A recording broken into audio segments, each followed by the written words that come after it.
All right. It's 11-ish on the dot on Monday morning, which means that it's time for another exciting edition of This Week in Space. Good morning, y'all. Good morning, Gina Maria. Welcome on in. Sit down, relax, take a load off. Let your wizard do the driving as I unpack and unfurl all the transits that are going on in space this week to help you navigate this week with a little style, a little grace, with an elegance and a savoir-faire. Yeah, this can be your time. This can be your time to tune in and just ride along as we sort of unfurl and untangle whatever is happening in the cosmic spheres.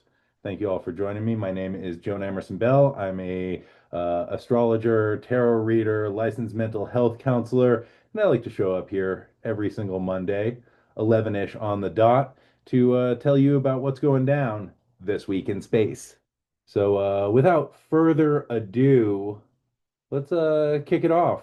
We're talking about this week in space that is occurring between August the 25th, the year of our Lord 2025, and August the 31st of 2025. Uh, yeah, which is pretty wild because August is almost over, and the calendar just whipping right off, flying right along, holding on, white knuckling it by the skin of our teeth as this year, which has been a pretty intense one, is unraveling in the rear view, and also I think unraveling in front of us. But we do the best we can with what we got. Anywho, kicking it off today, Monday, August the 21st, Mercury leaves their shadow. And this is occurring when Mercury reaches 15 degrees and 34 arc minutes of the fixed fire sign of Leo. So, yeah, Mercury leaving their shadow phase of their retrograde in Leo today. And so let's just do a brief recap, shall we? Mercury entered their retrograde shadow back on June the 29th when they hit that 4-degree, 14-minute mark of Leo. And then they stationed retrograde on July 17th, and we're moving backwards through Leo from July the 17th all the way until August the 11th. And during that time, they backtracked from 15 degrees and 34 arc minutes of Leo to 4 degrees and 14 arc minutes. And now they have reached that 15-degree, 34-minute mark again. So that means that they are leaving their shadow phase and wrapping up this sort of extended retrograde or the retrograde period. And so I'm not going to spend a lot of time on this because, we've talked a lot about the Mercury retrograde and things that were unfolding through that. But I wanted to bring this in because I think that this is a good time to maybe reflect on what might have come up during that period, during Mercury entering the shadow back in June, all the way up until now. The lessons that you've been asked to learn about authenticity, visibility, honesty, communication, self-expression, right?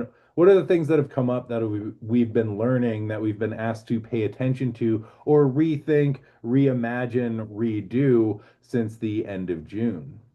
And now that Mercury is moving out of that retrograde space, we were given a chance to kind of integrate some of these learnings and lessons and practice them in our lives moving forward.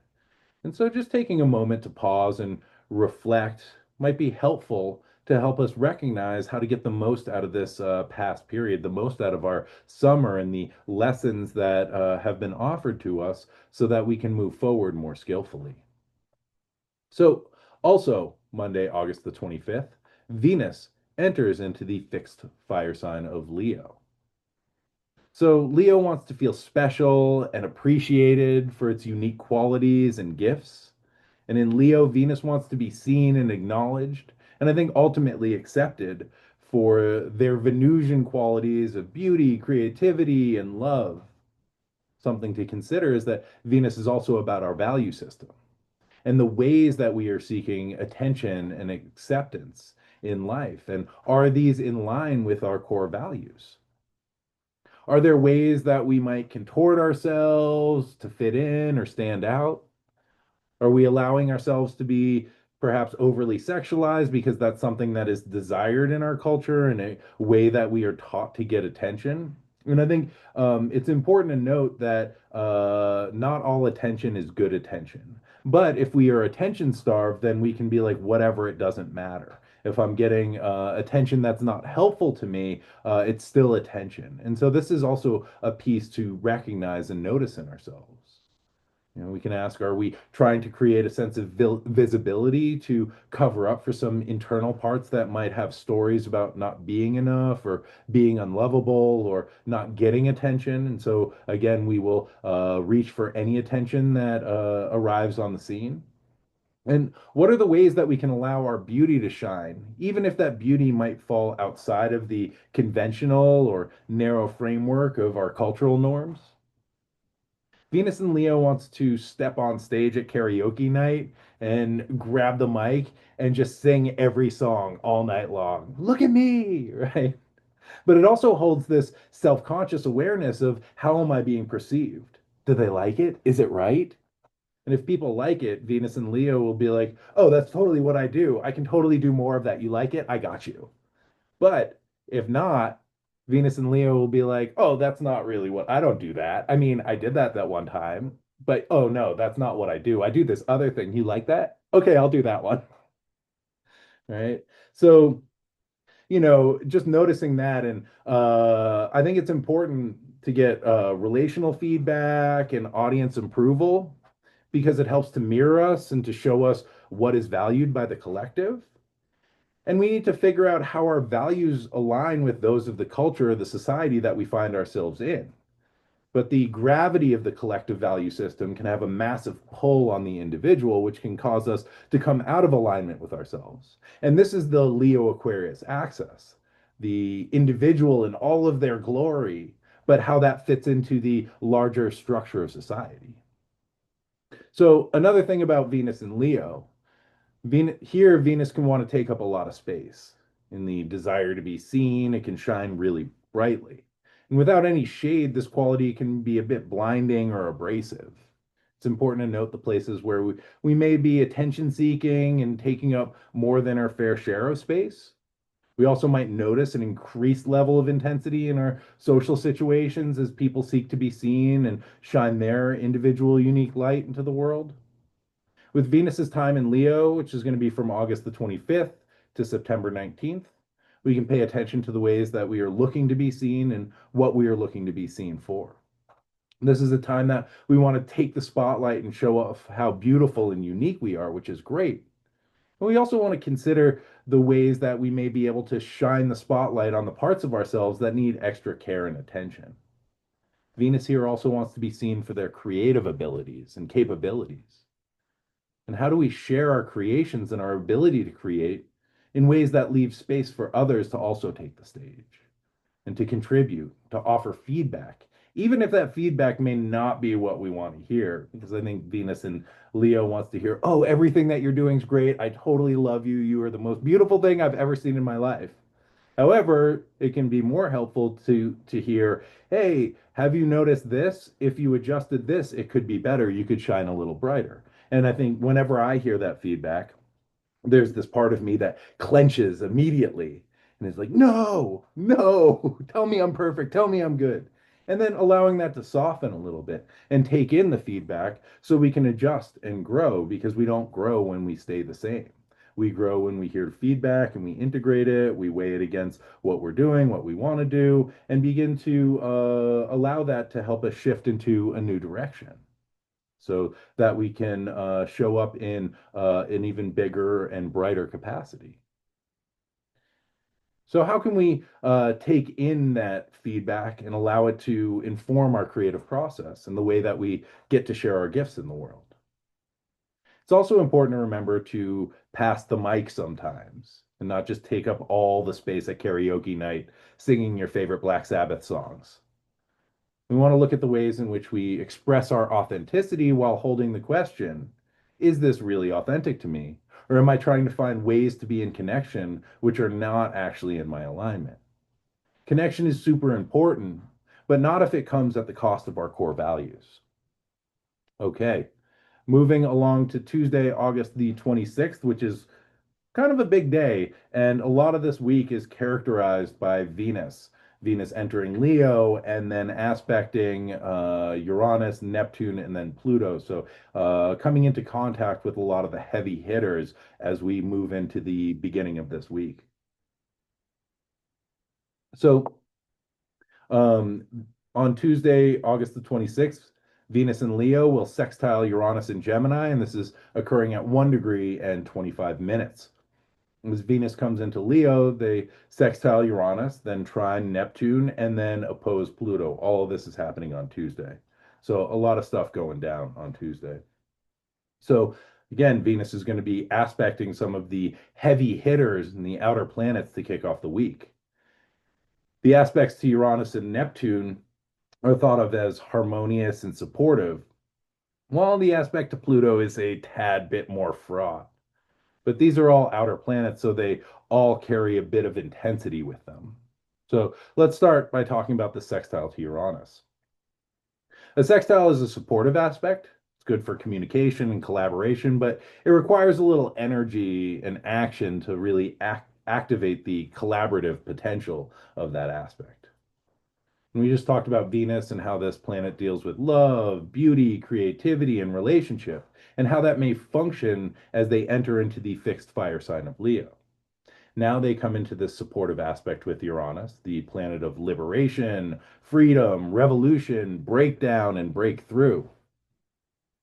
As the sextile becomes activated through the week, we may find ourselves wanting to break free from routines and patterns which might have become a bit commonplace or stagnant or even restrictive in our lives. We may be looking for new forms of excitement and stimulation to help pull us out of these normal states of consciousness, of our everyday humdrum reality.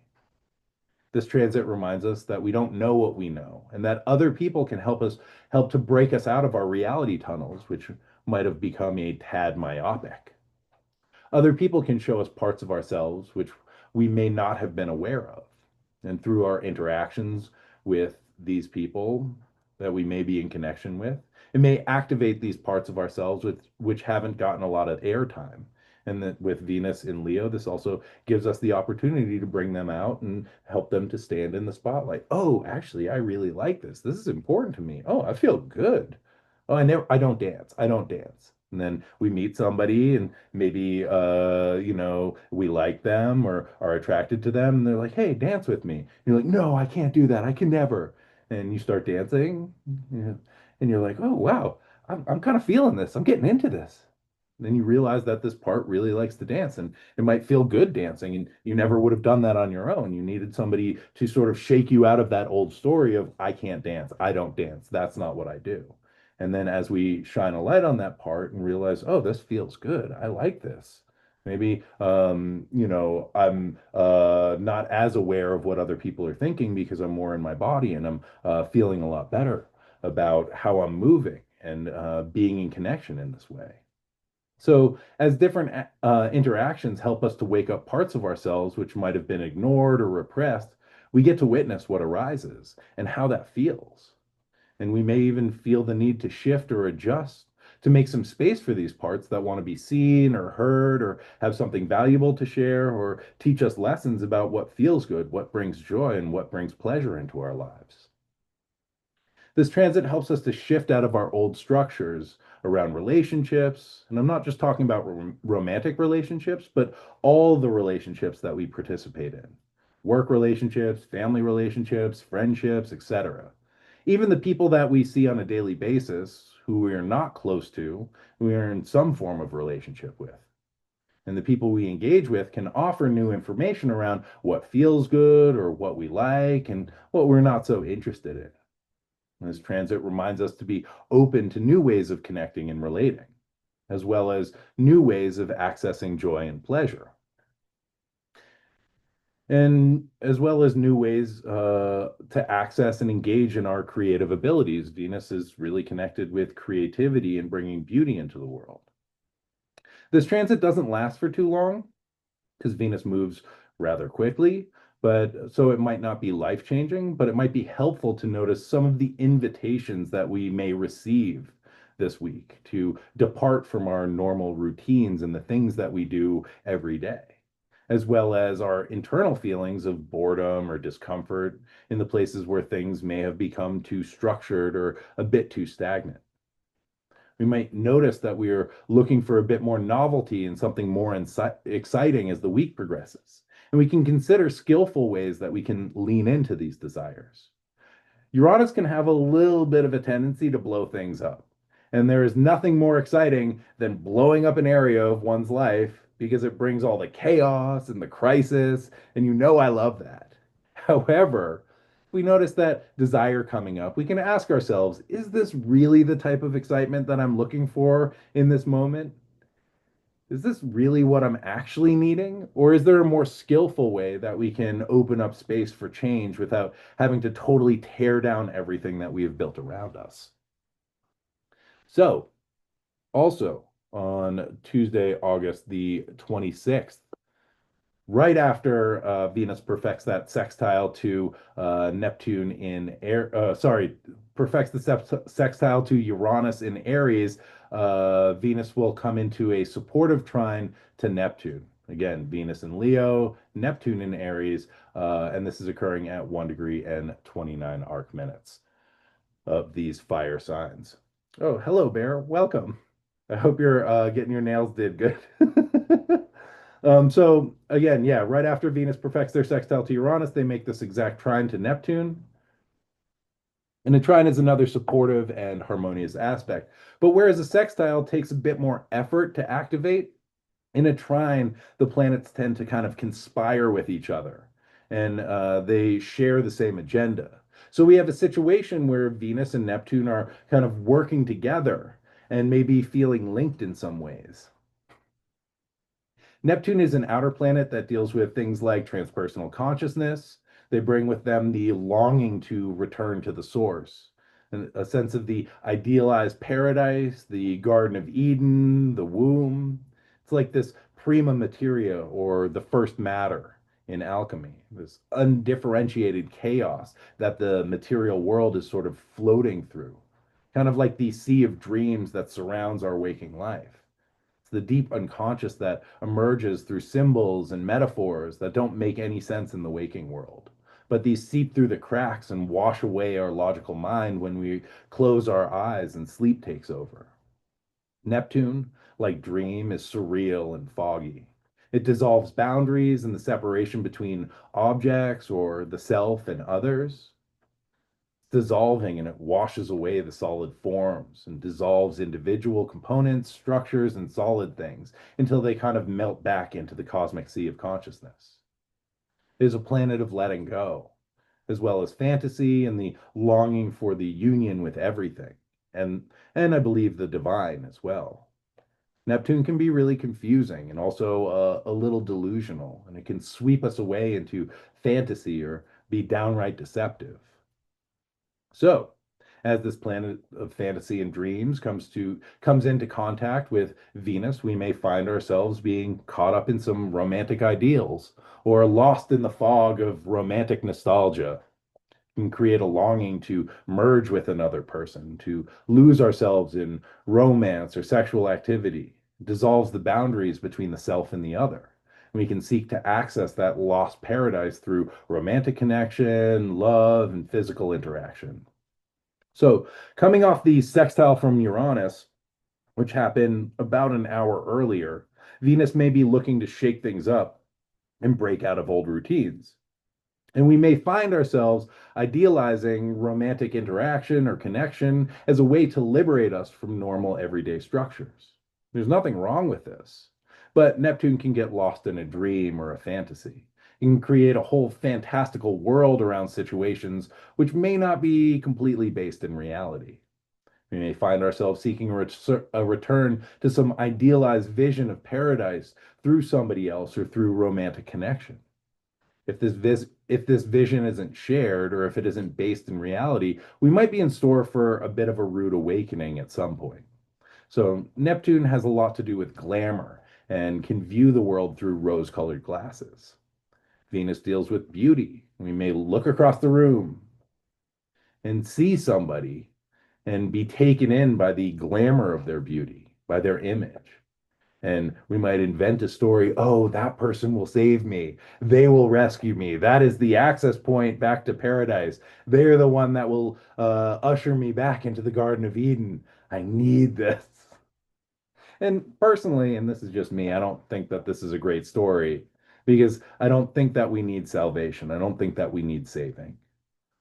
We want to be aware of the desire for change and liberation inspired by Uranus, as well as the fantasy that Neptune might create around how that will look and who will provide that sense of novelty and liberation and salvation for us. And I think it's okay to entertain these ideas, but we also want to, do a reality check, come back to our center, come back to our core, and be like, is this really what I'm needing right now? Is this really what's happening? I think the benefit of this transit is that Neptune deals with the imagination and can be very tapped in and very creative. And Venus deals with art and creativity, the creation of beauty and the appreciation of beauty. So, this is an excellent transit to engage in creative practice, as well as to drink in beauty, to stimulate the imagination, to stimulate the heart. So, practices around dancing, music, art making, all of these are great ways of giving form to the romantic vision that Neptune inspires. And these are ways that can help shake us out of our normative consciousness and daily routine, which is what Uranus is inspiring in the sextile to Venus. So, Neptune can also help us access the dream or vision that helps us to chart our course, while Venus can help us to embody that vision, to feel it, to give it form, to make it beautiful, to dance it out or sing it out loud. And this is when when we have a sense of that vision and understand its shape and its edges and its feeling, then we can begin to work with it instead of just grasping at a vision as some form of escape, which may very well turn out to be a mirage. Neptune also has this quality of the rescuer or redeemer. So we might find ourselves feeling like we need a change from again, the Uranian influence and looking for something or someone or some relationship to rescue us from the places that we feel stuck. Or the reverse, right? We might want to ride in on our white horse and rescue somebody else. And nothing is wrong with these impulses. This is just an energy, and we may want to be aware of it this week before, we saddle up our white horse and go charging in, or lounge around in the, pose of the victim and be like, save me, and just noticing what arises. That's why we do this. We also might want to consider the ways in which we can tap into the sort of higher forms of these archetypes. Neptune can be spiritual connection and the transcendent qualities of love.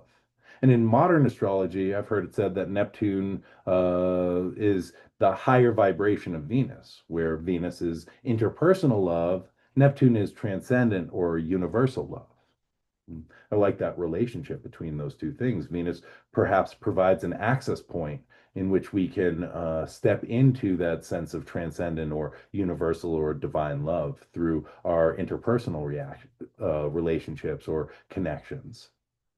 So we might want to think about how we can tap into the sense of universal or divine love as the week progresses and the ways that we find that in our terrestrial relationships. These qualities of universal love may be accessed through interactions and relationships with other people, with the natural world, with the objects that we love and cherish. And I've heard it said that we are all aspects of the divine that is just experiencing itself through us. And so in our connections and interactions, we can consider the ways that the divine moves through us and the ways in which our experience kind of feeds the universal consciousness or uploads the things that we experience and see to the universal cloud. The experience of beauty is also a way that we can tap into the higher vibration of love and access the divine. And I think about these experiences of awe that remind us that we are connected to something far greater than ourselves. They awake something precious within us and help us to see the bigger picture and to remember that we are not separate and isolated beings just doomed to suffer in a world where time is a flat circle and we're just cursed to push the boulder up the hill. But we are connected to a fabric far vaster than anything that we can comprehend. And through experiencing beauty and awe, there's something transcendent that happens that can stir the heart and break us out of the mundane.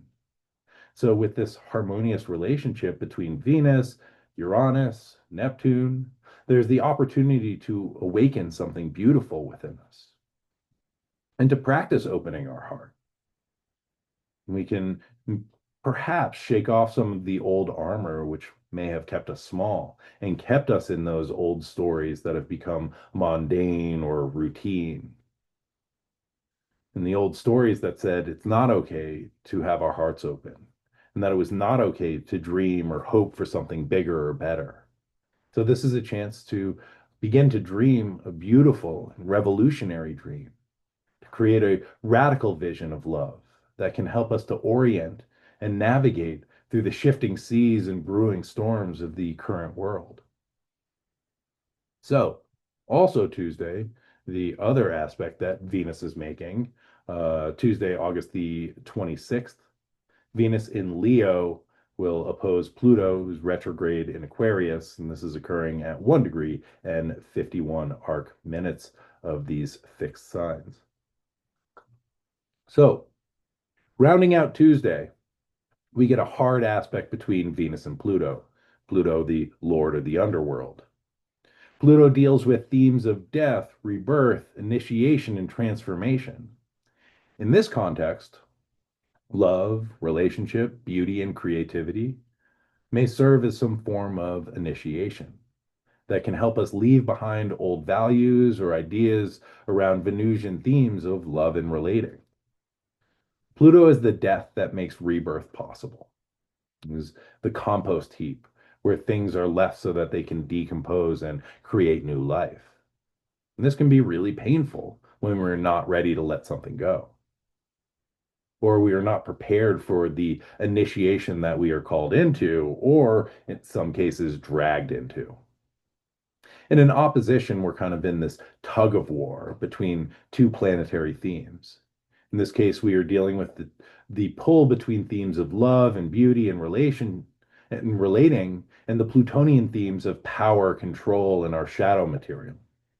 And so the shadow is everything that we haven't been able to integrate into our psyches, all this unconscious information that remains locked in the unconscious. And we have a tendency to project out these unconscious fears or desires into the external world and outsource them onto other people. And as luck would have it, an opposition creates a perfect projection screen. So in this case, we may find ourselves projecting our fears or our desires or both onto other people, such as friends, politicians, partners, etc. It's important to recognize these things that we are projecting onto others and learn to call back these projections and to find ways of noticing, acknowledging, owning, and integrating these parts of ourselves that we are putting onto other people. Noticing, oh, I hate when that person does that. And that person doing that thing activates something within you. And it's important to look at, okay, what is that bringing up in me? Why do I hate that in that other person? What do I dislike about that in myself? Can I give a little space to notice that, to see what's underneath that, to see why that's triggering or activating? How can I hold this?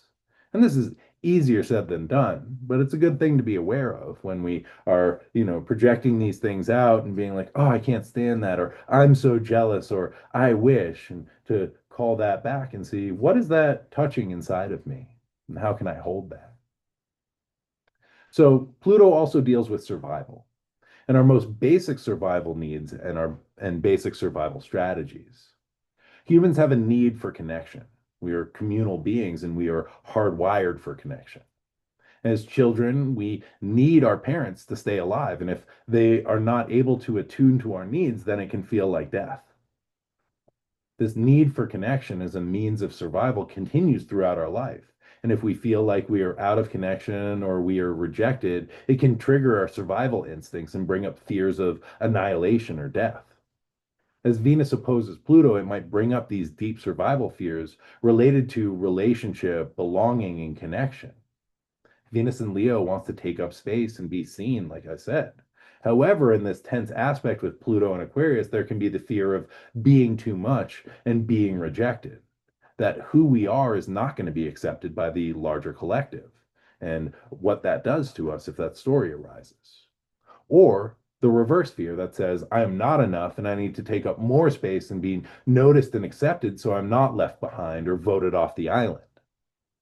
We may find that we are coming out of our alignment or going into people pleasing in order to be liked and to be accepted, or in order to feel safe and to be okay. It's important to notice these places where the survival parts come online and drive us to abandon ourselves or to fawn or behave in inauthentic ways in order to be liked, which is in order to survive. We want to just notice these parts if they become activated in us and to do what we can to soothe them and remind them that it's all right. I got you. We've got this. You're safe here. You I'm holding it down. And our survival is not necessarily based solely on whether this person texts us back or likes our post or acknowledges us in the space. We can notice these parts and help them to feel safe in our internal world. And it helps us to stay in our own lane instead of reaching out and relying on other people to make us all right. And again, connection is incredibly important, but we want to have connections that feel generative and don't leave us longing in our attachment systems activated and dysregulated. Pluto is also a planet of intensity. Lord of the underworld, what else are you going to do? And the opposition may intensify some of our interpersonal relationships today and throughout the week. We may find that interpersonal relationships or creative processes create the opportunity for transformation in some way. Pluto also deals with power. So we may notice power dynamics in relationship coming to the surface as the week progresses.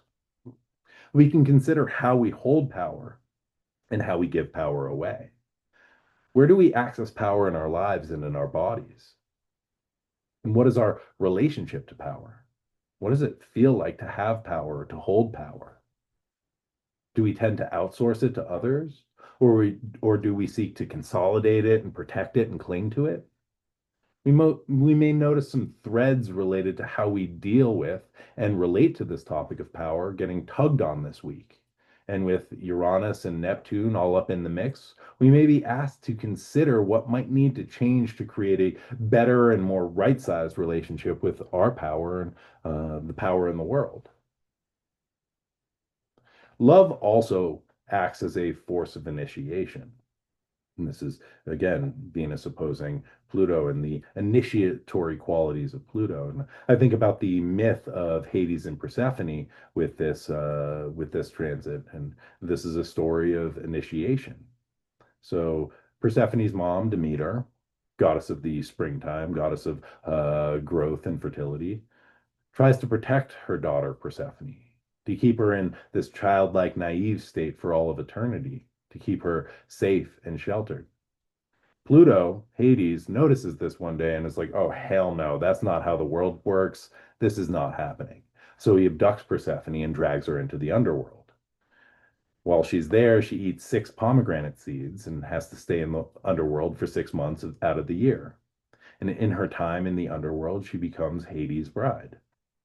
And as this is a departure from her youth state, where as a sheltered young maiden, Persephone had no access to any of the plutonic underworld qualities which provide access to a deeper wisdom and ultimately power.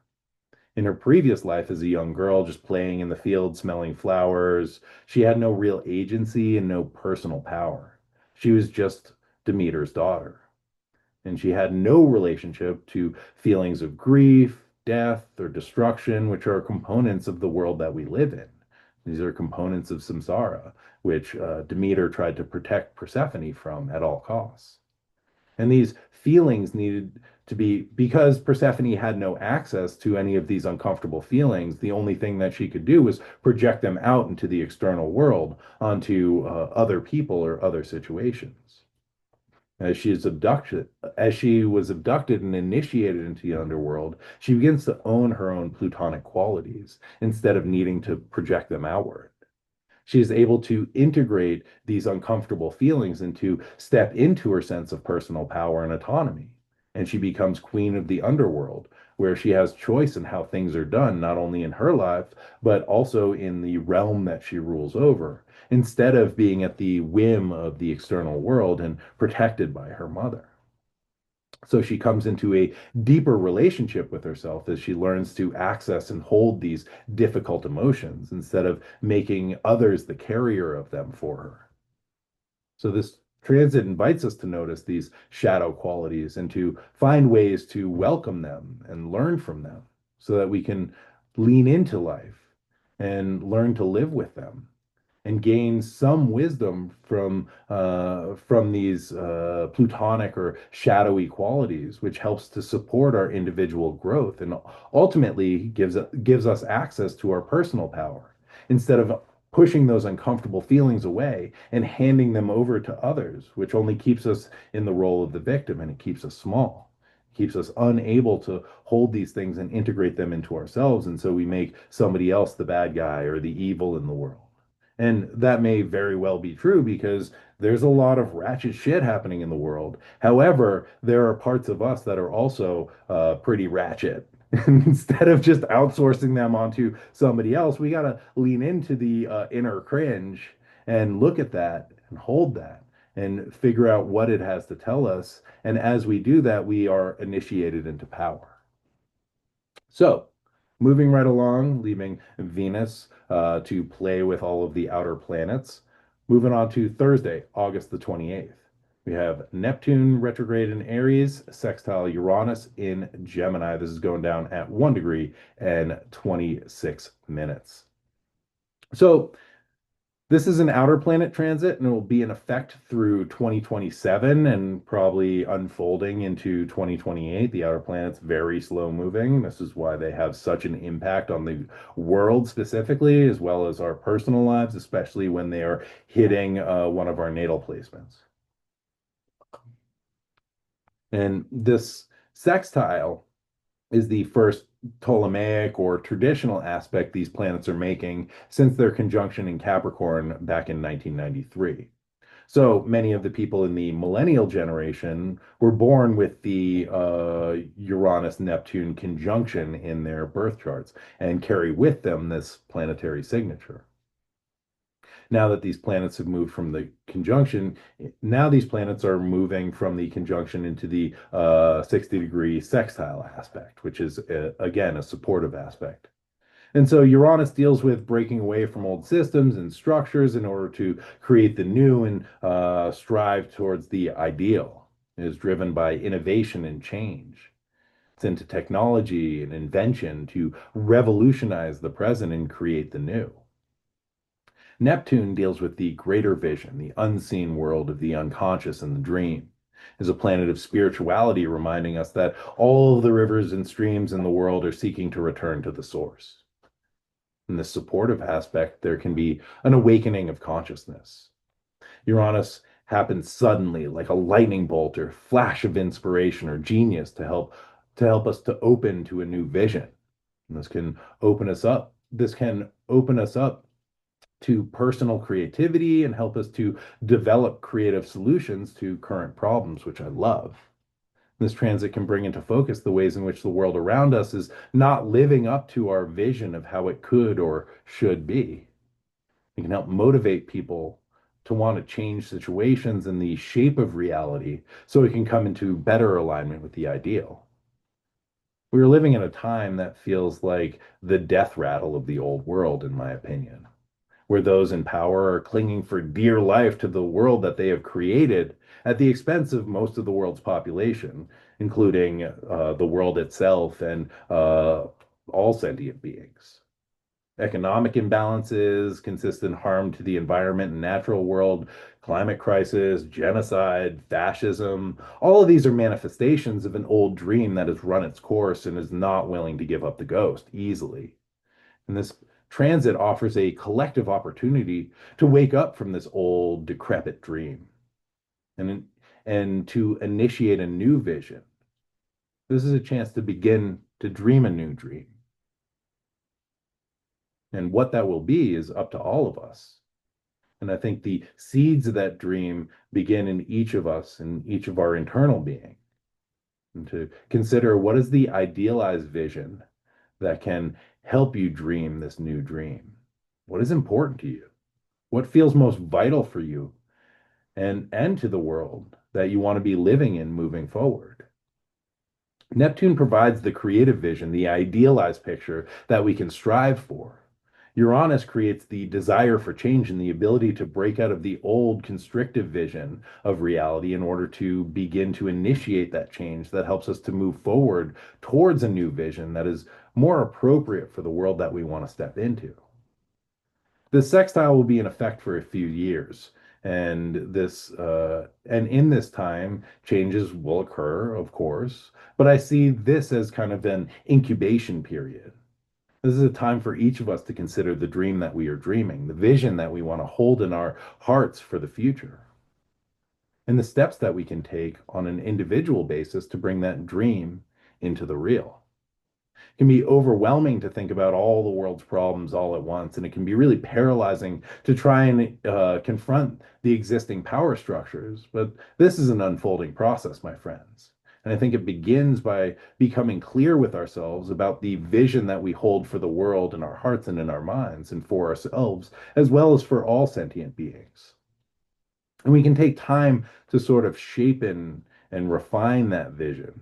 We can practice staying open as we do this, and we will intuitively know the right way to act and the right time to take action. And as I was writing this out and thinking about this, I was reminded of the Hopi creation myth. Um, when humans moved from the third world to the fourth world. And, as the story goes, as I remember it, one day the creator looked down and realized that humans had become corrupted. These beautiful beings that the creator had helped form and give life to had sort of lost their way and forgot about their connection with the divine and were only seeking money and pleasure, and they became greedy. They had forsaken the earth and their true nature. And so the creator said, that's it. I've had enough, folks. We're done. We're done here. Yeah, I'm starting over. Like, you had your shot, you blew it. We're going to do this again. However, the creator recognized the potential for good that humans held in their hearts. So they decided to help some of the humans out, or at least give us an opportunity and a chance. So the creator told one person, okay, this is what I want you to do, bro. Keep the door on top of your head open. And by day, I want you to follow a certain cloud. And by night, I want you to follow a certain star. Go to it. You got this.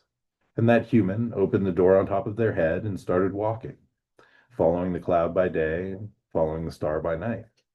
And this person would meet other people along the road, and folks would be like, hey, what are you doing? Where are you going? And the person replied that the spirit told me to keep the door on top of my head open and to follow this cloud by day and this star by night. And some people thought that was a pretty good idea, so they joined this person on their trek. However, most people thought they were crazy and called them names and threw stuff at them and ran them out of town. Finally, the person and the people who followed them were led to a sacred mountain on top of which was an anthill. And the ant people welcomed them into their ant colony and gave the people shelter while the old world was destroyed and reborn. And I'm not bringing in this story to talk about an apocalypse fantasy because I don't think that's very interesting, or ideas of salvation. I brought this in because I love this vision of keeping the door on top of one's head open and to following the cloud by day and the star by night to bring us to the right place at the right time and to help us be in alignment with the world so that we can be in right action. And when the time arrives and we are called to show up, we can do what needs to be done. And I think that the Uranus Neptune sextile is very much about this, keeping the door on top of our heads open and following the things that guide us and trusting that we will be led to the right place and that when it is time to act, that we will intuitively know how to show up and do what needs to be done. Which brings us to Sunday, August the 31st. We have Mercury in Leo, trine Chiron, retrograde in Aries, and this is occurring at 26 degrees and 43 arc minutes of these fire signs. So this is the last transit of the week, and I think I've taken up quite a bit of time, so we're just going to touch on this briefly. This is a supportive trine aspect between Mercury and Chiron. And last week, if you remember, was pretty Chiron heavy, with Chiron trine the sun to kick off the week, and then squaring Venus during the new moon. So with this week's trine to Mercury, there is an opportunity to kind of process um, some of the information that may have been revealed around old wounds and our growth edges, especially around issues of our individuality as well as relationships. Mercury is how we process information and make sense of what we are taking in from the world. And this transit, Mercury's trine to Chiron, gives us a chance to notice what might have come up last week and to begin to make sense of it and integrate it into our lives. Trines are great for integration. So this transit helps us to notice what wounds might have been activated and the lessons we may have received from noticing those places or working through them, and how that kind of evolves the story that we are creating or living into. And now Mercury can help us to adapt the stories we are telling ourselves about our lives and the world, and to begin to integrate the new learnings and updates that we have received from the Chiron aspects last week into our lives. And this also helps us to update the ways that we operate in the world, the ways that we show up as our individual self, the ways that we can step into our role of the hero, as whatever that means to you, the ways that we do relationships, the ways that we communicate in relationships. So this week, so as this week draws to a close, just notice what might be coming up for you around old stories and old wounds, especially themes that may have been kicked up last week, and the ways that your current experience may be helping to adjust and update the old stories so that they can evolve into something new and perhaps more accurate for what's happening now, because we have a tendency to get caught in old stories that were created long time ago, and we keep living those out and playing those out. And as Chiron, who is the wise teacher, shows up and aspects planets and aspects parts of ourselves, they bring up some of the wounds that we have developed stories around to protect.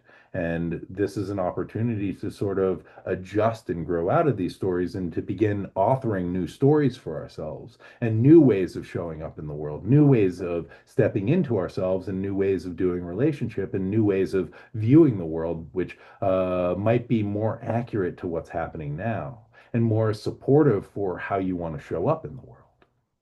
And with that, my friends, that is this week in space. This is your week in space. I hope that this was helpful. Um, hmm. Sorry, I was just reading a comment. Thank you. Thank you for that. Yeah, so anyway, I am Joan Emerson Bell, astrologer, tarot reader, weekly astro forecaster, and licensed mental health counselor in the land of enchantment. Thank you all so much for tuning in. If you may find like you are needing some extra support during these trying and turbulent times, you can hit me up for a tarot or astrology reading. I also do astro themed coaching. If you're curious about any of that, you can DM me on the Instagrams at Blind Stallion Space Wizard, or you can email me or contact me through my website at campwizardcamp.com. Oh, and Gina Maria, thank you so much, Gina Maria. Just asked an excellent question. I'm going to be going to Greece from September the 10th through the end of September. So I'll be out all month. I'm going to try and keep this practice going. I don't think it'll be possible to hit the 11-ish mountain time. So I think I'm going to do it whenever I can. I will try and keep it to Mondays. And when I am able to do it, I will upload it to YouTube. I'll also be doing it live on the Instagram. And if I can, I will give a heads up in my stories on Instagram about when I'm going live, but I'm sort of stepping into non-ordinary reality in some way, so it's hard to know how that's going to look and what shape it's going to take. But this is part of my honoring of Saturn, sticking to schedule and routine and staying committed to the bit, which Saturn loves. So I will do my very best to continue this practice and to keep you updated on all the astro weather that is fit to print each week. But it's going to be a little malleable. It's going to be a little different, and we will see what form it takes. And thank you so much for wishing me a fantastic trip. I'm excited. I'm going to be co-facilitating a dreaming and mythological and magical retreat with the brilliant Sarah Janes. That's going to be happening for the autumnal equinox in Epidavros, Greece. Unfortunately, it's all sold out. I hope to see some of you there, and hopefully we'll get to do it again, but I'll keep you all updated about that. And yeah, that's all the astro weather that is fit to print, my friends. Thank you so much for tuning in to another exciting edition of This Week in Space. Space. I'll see y'all next time. Same wizard time, same wizard channel. And until then, be good to yourselves, be good to each other, and as always, may the force be with you.